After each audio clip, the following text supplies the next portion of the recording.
हर आदमी ये सरबस्ता राज खोलने के लिए तैयार है। आखिर ये क्या माजरा है? ऊँटनी सारे मदीने को छोड़ के, अमीरों सफ़ीरों के दरबारों और घरों को छोड़कर आखिर एक गरीब नज्जार के घर के सामने ही क्यों बैठती है? आइए इस पर गुफ्तगू करते हैं और देखते हैं कि तुब्बा कौन था। पहले तुब्बा जो है, इसका नाम था तुब्बा बिन वर्दा अल हुमैरी। ये यमन का शहनशाह था और इस शहनशाह का जो लश्कर है वो लाखों लोगों पर मौजूद था। 1,33,000 सवारों पर मुश्तमिल और 1,13,000 पैदल फौज, यानी 2,02,500,000 के करीब फौज थी। और इसके दरबार में हर वक्त उमरा और वज़रा और अरकान सल्तनत और हर सिपाही मौजूद रहते थे। ये शहनशाह एक बार अपने लश्कर जर्रार के साथ निकला। ख्वाहिश हुई कि जितनी भी दुनिया है सबको रौंद डालूं और फतह कर डालूं। और ये फतह के झंडे गाड़ता हुआ आखिरकार मक्का आ गया। मक्का आकर इसने शहर पनाह को खटखटाया और पूछा और खैमे डाल दिए। जिस शहर में भी जाता था या तो लोग मिन्नतें करने आ जाते थे, तो या लोग जो हैं वो दावतें करते थे और वो उनकी अताअत कबूल कर लेते थे। लेकिन मक्का वालों ने ऐसा कुछ नहीं किया। जब ऐसा कुछ नहीं किया, उसको बड़ी तकलीफ हुई। उसने कहा भाई मैं बादशाह हूँ और मक्का वालों की ये जुर्रत, ढा दो इनके दरो दीवार को भी और मकानात को भी। एक आदमी ने बताया कि बादशाह वक्त इनको अपनी काबा के मुतवल्ली होने पे बड़ा नाज है। ये इसलिए किसी आदमी को खातर में नहीं लाते, यहाँ अल्लाह का घर है। उसने कहा नऊज़ बिल्लाह काबा को भी ढा दो और इनको कत्लो गारत कर दो और हर चीज़ को तहस नहस कर दो। जो ही उसने ये इरादा किया, अल्लाह ताला ने ऐसे मुज़िब मरज में उसको मुबतला किया, उसकी आंखें सूज गईं और उसके नाक से खून जारी हो गया और बातचीत करने, खाने पीने, सुनने बोलने से कासिर हो गया। मुख्तसर करता चाहूँ, बड़े बड़े हकीम और तबीब और वजीर आए और सब ने मशवरा किया। एक दाना आया, उसने पूछा बादशाह सलाम 2 मिनट मुझे अलग कमरे में दें। उसके साथ गया, उसको सारी अपनी कहानी सुनाई।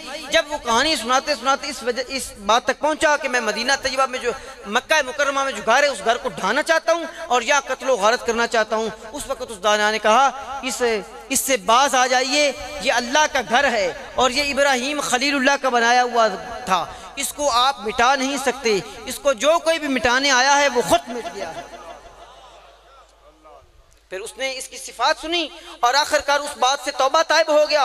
और तौबा ताइब होने के बाद अंदर गया, काबा शरीफ को गुस्ल करवाया। वहाँ एक यमन का बना हुआ उसको लिबास पहनाया, यानी गिलाफ काबा, उसको गिलाफ काबा दिया। मुश्क और अंबर से उसको धोया, उसकी ताज़ीम तकरीम की और वहाँ से चल निकला। जब चलता चलता आया इसी पट्टी पर, तो आगे मदीना तैयबा यानी यसरब का मकाम था, वहाँ का डट गया। लोगों ने शहर पनाह के दरवाजे बंद कर लिए। मक्का और तरह का शहर था उस वक़्त, मदीना और तरह का शहर था। मदीना उसी तरह शहर था जिसी तरह शहर होते कि चारों तरफ हसार किले की दीवार हो और चंद एक दरवाजे हों। मक्का जो है ये खुली पहाड़ियों में उस वक़्त था। जब वो मदीना तैयबा आए तो शहर पनाह के लोगों ने अंदर पनाह ले ली और फसीलों के दरवाजे बंद कर दिए। तुब्बा बिन वर्दा जो है ये वहाँ बैठा रहा। महीना गुजरा, 1.5 महीना गुजर गया। रस्दो कमक उसका ख्याल था कि मदीना वाले आखिर तंग आकर एक न एक दिन दरवाज़ा ज़रूर खोल देंगे। जब भूखों मरने लगेंगे ना तो ज़रूर खोल देंगे दरवाज़ा और मैं फिर इस अंदर के मदीना तैयबा में दाखिल होकर इसमें अपनी अमारत का झंडा लहरा दूँगा। लेकिन उसकी ये गलत फहमी साबित हुई और वो किसी तरह भी ना उन्होंने दरवाज़ा खोला और ना मदीना तैयबा फतेह हो सका। अब थक तो नहीं गए? नाराए तकबीर, अभी नाराए रिसालत, सरकार की आमद, दिलदार की आमद। अभी बड़े मकाम आएंगे, अभी बड़े मकाम आएंगे इंशाअल्लाह। तकरीर और मज़ेदार होगी। ये कहानी थोड़ी सुन लीजिए, ये कहानी काम देखिए। ये गोया ऐसी बात है कि तारीख के अगर औराक छाने जाए ना तो या तो एक वो मिलाद है जो अल्लाह ताला ने नबियों की रूहों को इकट्ठा करके आसमान पे मनाया था, और मेरे ख्याल में तारीख के वर्क फरोलें, वर्क की गिरदानी करें, तलाश करें तो पता चलता है कि फर्श में होने वाला ये जलसा पहला जलसा, ये जो तुब्बा अल-हुमैरी करना चाहता है, अभी आगे आपको पता चलेगा। एक दिन निकला अपने लश्कर की सफ़ों में गश्त करने, तो देखता है कि खजूर की गुठलियाँ हैं। जब खजूर की गुठलियाँ देखी तो पूछा, मैं अपने साथ रस्दो कमक में खजूरें लाया नहीं हूँ, आए ये खजूरें कहाँ से हैं?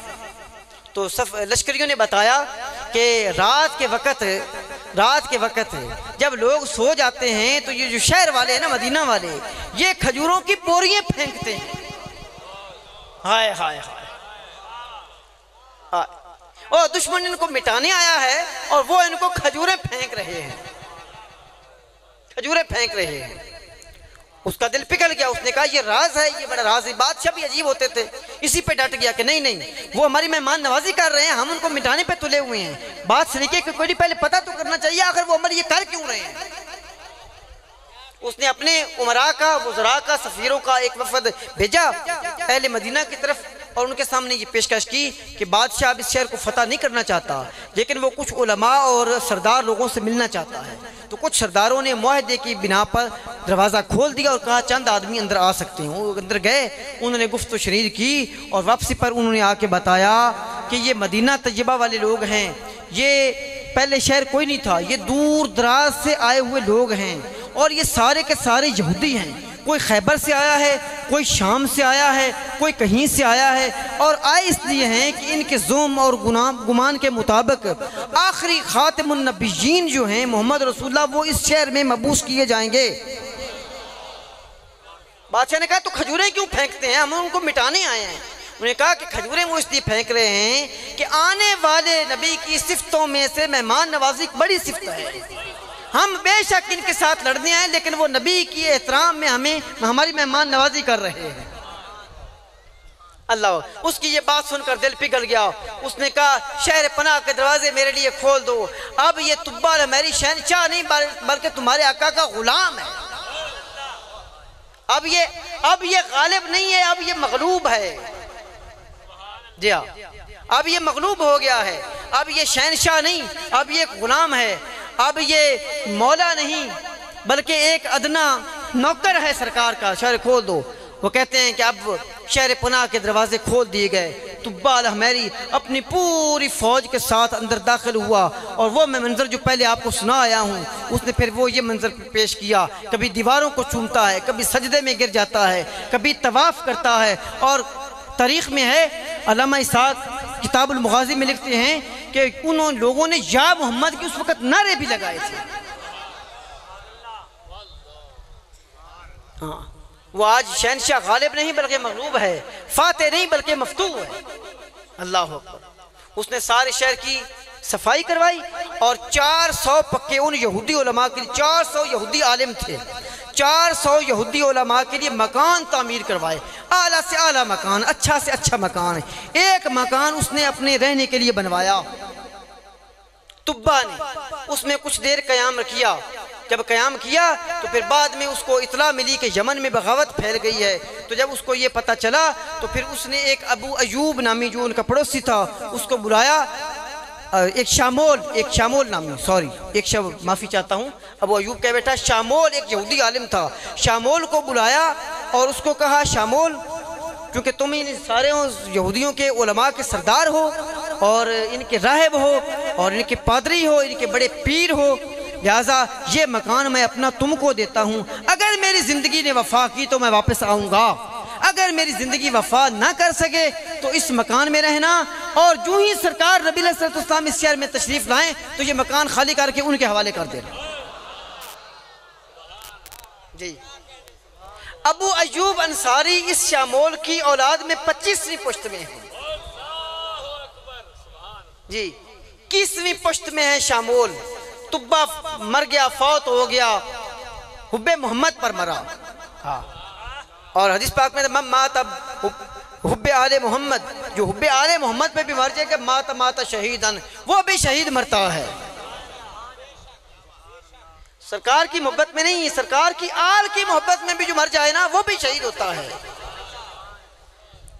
और जो सरकार की मोहब्बत में मर जाए उसको थोड़ा सा अफजल दर्जा देना चाहिए। मैं कहता हूँ वो शोहदा से बड़ा दर्जा है कोई नहीं, वो शोहदा से भी बड़ा दर्जा होता है और शोहदा से बड़ा दर्जा सिद्दीकीन का होता है।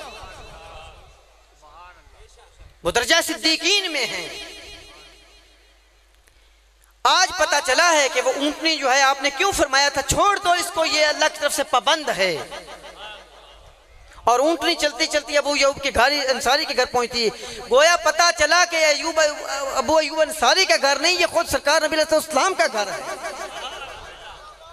इसीलिए आप अपने घर में ही आए हैं, अय्यूब अंसारी के घर नहीं आए यार। हाँ हाँ, वाह वाह, क्या बात है। हाँ, उसने खत भी लिखा, खत सुनाऊंगा तो बड़ा मजा आएगा इंशाल्लाह, और खत में हम अपनी बकिया बातें भी करेंगे इंशाल्लाह।